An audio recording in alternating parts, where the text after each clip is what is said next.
नमस्कार। मैं doctor Jyoti Gautam, assistant professor, department of sociology, government Meera girls college. आज पुनः फर्स्ट ईयर की क्लास में जो हम पढ़ रहे थे सोशल ग्रुप, उसी के आगे के पार्ट को कंटिन्यू करूँगी। हमने पिछली कक्षा में भी पढ़ा था कि सोशल ग्रुप क्या है, उसकी विभिन्न विशेषताएं क्या है, उसके विभिन्न प्रकार क्या हैं। सामाजिक समूहों को कई आधारों पर कई सारे प्रकारों में बांटा गया है और उसमें हमने पढ़ा था सामाजिक संबंधों के आधार पे सामाजिक समूह को दो भागों में बांटा था। और सबसे पहले प्राथमिक समूह और द्वितीयक समूह। प्राथमिक समूह की विशेषताएं, प्राथमिक समूह किसे कहते हैं, यह हम अध्ययन कर चुके हैं।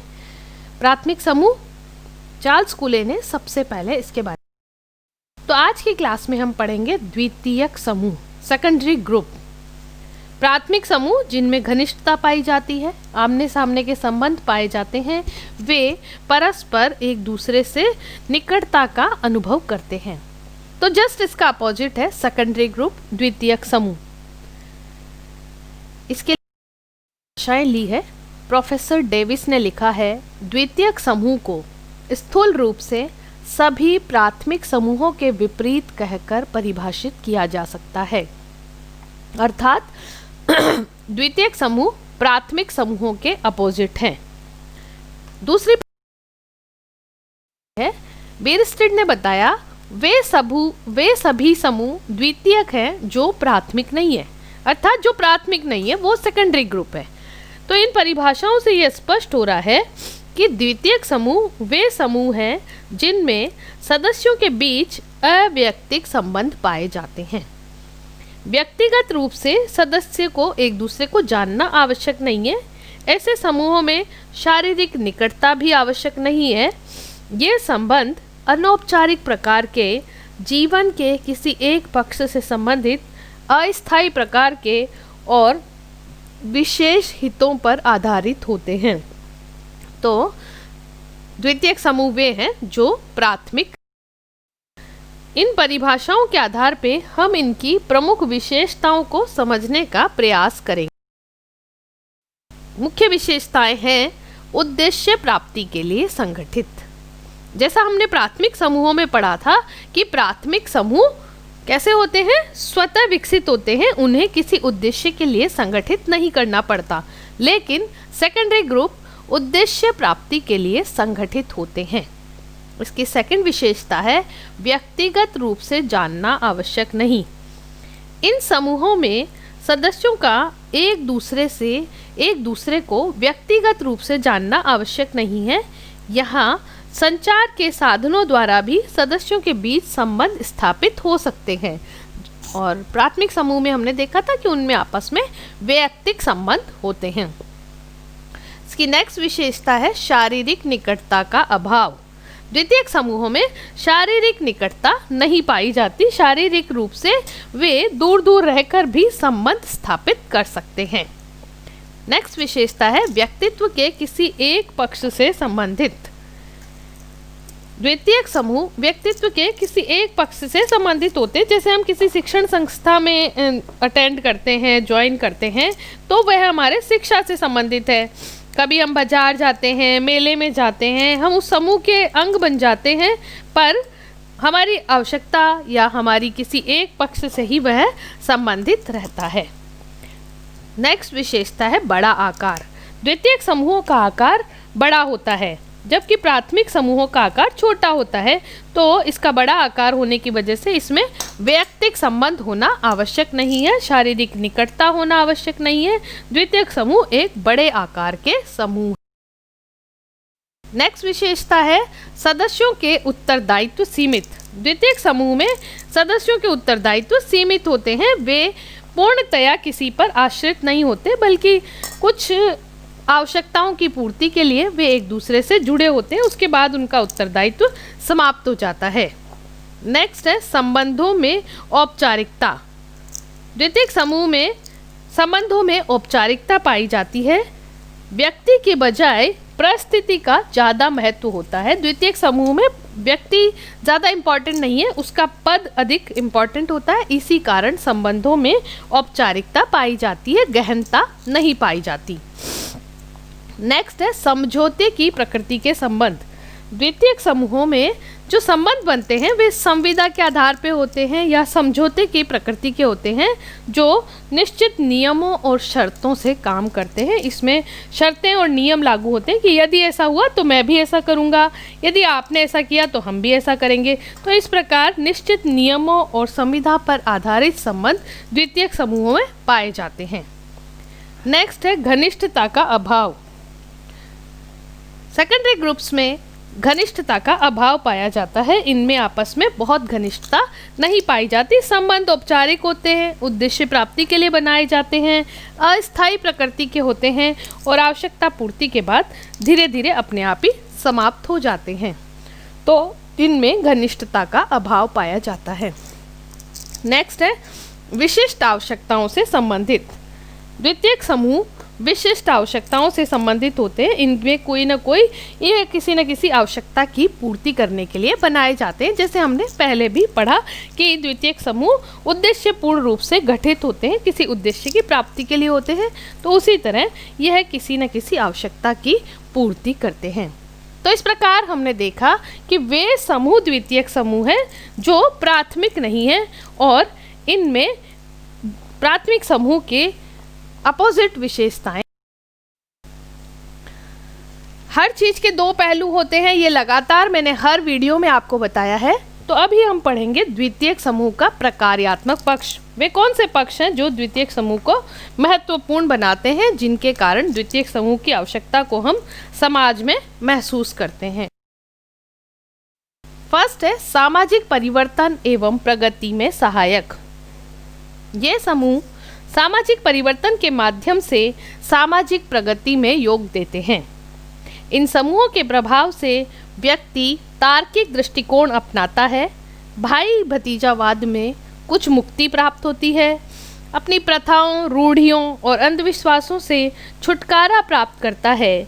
इन समूहों में व्यक्ति विभिन्न प्रकार के व्यक्तियों से परिचित होता है और उनके व्यक्तित्व से कुछ न कुछ ग्रहण करने की कोशिश करता है। ये समूह व्यक्ति में प्रतिस्पर्धा की भावना को भी प्रेरित करते हैं, जिससे उसे आगे बढ़ने की प्रेरणा प्राप्त होती है। तो इस प्रकार द्वितीयक समूह सामाजिक परिवर्तन और प्रगति में सहायक हैं। नेक्स्ट है व्यक्ति में जागरूकता पैदा करते हैं। ये समूह व्यक्ति और समाज में जागरूकता उत्पन्न करने में महत्वपूर्ण योग देते हैं। ये व्यक्ति के विवेक को जागृत करते हैं, तार्किक दृष्टिकोण अपनाने में सहायता करते हैं और इन समूहों के माध्यम से व्यक्ति में अपने अधिकारों के प्रति सजग रहने की भावना का विकास होता है और इसी कारण व्यक्ति में द्वितीयक समूह जागरूकता पैदा करते हैं। नेक्स्ट है श्रम विभाजन एवं विशेषीकरण को प्रोत्साहन। द्वितीयक समूह के माध्यम से श्रम के विभाजन को और विशेषीकरण को प्रोत्साहन मिलता है। प्रत्येक व्यक्ति अपनी आवश्यकता पूर्ति के लिए अलग अलग श्रम से संबंधित कार्य करता है और ये समूह व्यक्ति को कर्मठ बनाते हैं। श्रम का पुरस्कार देकर उसे अधिक प्रयत्न करने के लिए प्रेरित करते हैं। इससे समूह की सदस्यता से व्यक्ति बदलती हुई परिस्थितियों के साथ सुगमता से समायोजन करना भी सीखता है।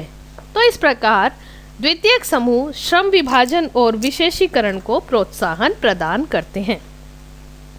नेक्स्ट है सामाजिक नियंत्रण में सहायक। द्वितीयक समूह के माध्यम से सामाजिक नियंत्रण भी बनाए रखा जाता है। प्रथाएं, परंपराएं, रूढ़ियाँ, धर्म आज विविधतापूर्ण जटिल समाजों में प्रभावशाली ढंग से सामाजिक नियंत्रण करने में थोड़ा अपने आप को कमज़ोर पाते हैं। तो यहाँ पुलिस, अदालत, कानून सामाजिक नियंत्रण में अपनी भूमिका निभाते हैं। तो इस प्रकार द्वितीयक समूह सामाजिक परिवर्तन, सामाजिक नियंत्रण, व्यक्ति में जागरूकता और श्रम विभाजन के आधार पर समाज में अपनी महत्वपूर्ण भूमिका अदा करते हैं। प्रकार्यात्मक पक्ष है, यदि किसी चीज के लाभ है तो कुछ हानियां भी हैं। तो अब हम पढ़ेंगे द्वितीयक समूह का अप्रकार्यात्मक पक्ष। द्वितीयक समूह औद्योगिकरण, नगरीकरण, जनसंख्या के बढ़ने से महानगरीय क्षेत्रों में द्वितीयक समूह ज़्यादा बढ़ गए हैं, संख्या उनकी बढ़ गई है। तो इससे क्या होता है, क्योंकि द्वितीयक समूह में घनिष्ठता का अभाव होता है, औपचारिक संबंध पाए जाते हैं, तो व्यक्ति भीड़ में भी अपने को अकेला पाता है। इससे अपने को अकेला महसूस करने के कारण उसमें आत्मीयता दिखाई नहीं देती। व्यक्ति समाज में रहते हुए भी अलगाव महसूस करता है और इससे कई सारे तनावों और कुंठा से ग्रसित हो जाता है। इसी कारण उसे प्राथमिक समूहों, क्योंकि द्वितीयक समूह में भी कुछ प्राथमिक समूह हम ढूंढ लेते हैं, कुछ घनिष्ठ मित्रों, कुछ भीड़ में भी कुछ घनिष्ठ मित्र हमारे बन जाते हैं। जिस संस्था में हम काम करते हैं या जिस संस्था के हम मेंबर होते हैं, वहाँ बड़े ग्रुप में एक छोटा ग्रुप हमारा बन जाता है, जिससे कि हम अपने आप को अकेला महसूस नहीं करें। तो द्वितीयक समूह में जो ये आत्मीयता का अभाव है, औपचारिक संबंध है, वे व्यक्ति को थोड़ा तनाव और कुंठा से ग्रसित कर। अब तक हमने प्राथमिक और द्वितीयक समूह दोनों के बारे में अध्ययन कर लिया है। प्राथमिक समूह छोटा समूह है जो स्वतः निर्मित होता है और बालक के व्यक्तित्व निर्माण में अहम भूमिका निभाता है। ये औपचारिक संबंधों पर आधारित नहीं होता है, बल्कि यहाँ घनिष्ठता मेन पाई जाती है। इन दोनों ही समूहों की विशेषता से हमें इनकी परिभाषा से भी समझ में आ गए हैं कि प्राथमिक समूह छोटे आकार के होते हैं, द्वितीयक समूह बड़े आकार के होते हैं। इनमें प्राथमिक समूह में शारीरिक समीपता पाई जाती है, जबकि द्वितीयक समूह में शारीरिक समीपता नहीं पाई जाती। तो इस वीडियो को देखने के बाद आप इनकी विशेषताओं के आधार पे पिछले वीडियो और इस वीडियो की दोनों समूहों की विशेषताओं के आधार पर इनमें अंतर लिखिए। प्राथमिक और द्वितीयक समूह के अलावा एक और समूह है अर्ध प्राथमिक समूह या आभासी समूह। कुछ ऐसे समूह भी होते हैं जिनमें प्राथमिक और द्वितीयक दोनों समूहों की विशेषताएं पाई जाती हैं। इन्हें कुले ने अर्ध प्राथमिक समूह का नाम दिया है। तो कुले लिखते हैं, वे घनिष्ठ आमने सामने के संबंधों द्वारा संगठित वह समूह जो अपने संगठन संबंधी विशेषताओं और विशेष उद्देश्य के कारण सीमित आकार के होते हैं। इसमें उन्होंने अर्ध प्राथमिक समूह में स्काउट ग्रुप, लघु विचार गोष्ठी, सामाजिक वर्ग, क्लब, ग्रामीण मनोरंजन केंद्र को लिया है। बॉटमोर भी कहते हैं, आभासी समूह एक ऐसा योग है जिसमें संरचना और संगठन की कमी होती है और जिसके सदस्य समूह के अस्तित्व के लिए अनभिज्ञ एवं कम जागरूक होते हैं। इन्होंने सामाजिक वर्ग, परिस्थिति समूह, आयु और लिंग समूह को इसके अंतर्गत शामिल किया है। तो आभासी समूह वे हैं जिनमें प्राइमरी और सेकेंडरी ग्रुप दोनों की विशेषताएं पाई जाती है। मतलब इनका आकार बहुत बड़ा भी नहीं होता और बहुत छोटा भी नहीं होता, जैसे कि हम हमारे वर्ग से कुछ अटैचमेंट भी फील करते हैं और बहुत ज़्यादा अटैचमेंट भी फील नहीं करते।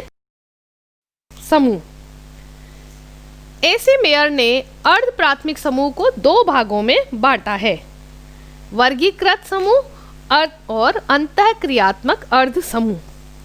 वर्गीकृत समूह से तात्पर्य है ऐसे समूहों में सदस्यों को सामाजिक परिस्थिति और हित समान होते हैं तथा वे कभी भी इन समूहों में संगठित रूप से रहकर समूह का निर्माण कर सकते हैं।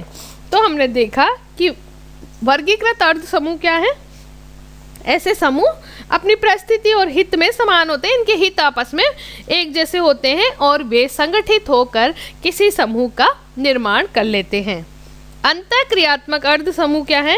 इन समूहों में संगठन तो होता है किंतु अहम की भावना प्रबल होने के कारण सदस्यों में अंतःक्रिया नकारात्मक होती है।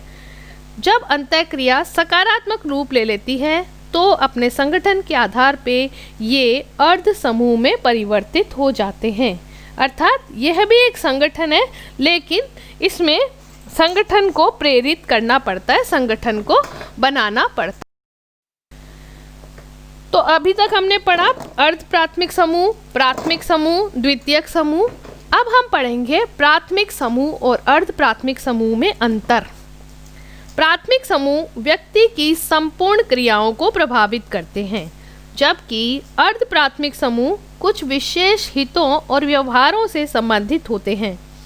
ये हम लगातार पढ़ रहे हैं कि प्राथमिक समूह छोटे होते हैं और अर्ध प्राथमिक समूह बड़े होते हैं। तो छोटे हैं तो सदस्यों की संख्या प्राथमिक समूहों में कम पाई जाती है, जबकि अर्ध प्राथमिक समूह का आकार बड़ा होता है। प्राथमिक समूह अर्ध प्राथमिक समूह की अपेक्षा स्थायी होते हैं, इनमें स्थायित्व पाया जाता है। प्राथमिक समूह में संबंध घनिष्ठ प्रकार के होते हैं, जबकि अर्ध प्राथमिक समूह में घनिष्ठता कम पाई जाती है। प्राथमिक समूह में संबंध प्रत्यक्ष एवं आमने सामने के होते हैं और अर्ध प्राथमिक समूह में संबंध प्रत्यक्ष और आमने सामने के नहीं होते। तो जब प्राथमिक समूह की विशेषताएं हम पढ़ रहे थे, उसी के आधार पे प्राथमिक और अर्ध प्राथमिक समूह में भी अंतर देखा जा सकता है। इससे पहले हमने प्राथमिक और द्वितीयक समूह में अंतर देखा। प्राथमिक समूह किसे कहते हैं, अर्ध प्राथमिक समूह किसे कहते हैं। कार्यात्मक पक्ष है, यदि किसी चीज के लाभ है तो कुछ हानियां भी हैं। तो अब हम पढ़ेंगे द्वितीयक समूह का अप्रकार्यात्मक पक्ष। द्वितीयक समूह औद्योगिकरण, नगरीकरण, जनसंख्या के बढ़ने से महानगरीय क्षेत्रों में द्वितीयक समूह ज़्यादा बढ़ गए हैं, संख्या उनकी बढ़ गई है। तो इससे क्या होता है, क्योंकि द्वितीयक समूह में घनिष्ठता का अभाव होता है, औपचारिक संबंध पाए जाते हैं, तो व्यक्ति भीड़ में भी अपने को अकेला पाता है। इससे अपने को अकेला महसूस करने के कारण उसमें आत्मीयता दिखाई नहीं देती। व्यक्ति समाज में रहते हुए भी अलगाव महसूस करता है और इससे कई सारे तनावों और कुंठा से ग्रसित हो जाता है। इसी कारण उसे प्राथमिक समूहों, क्योंकि द्वितीयक समूह में भी कुछ प्राथमिक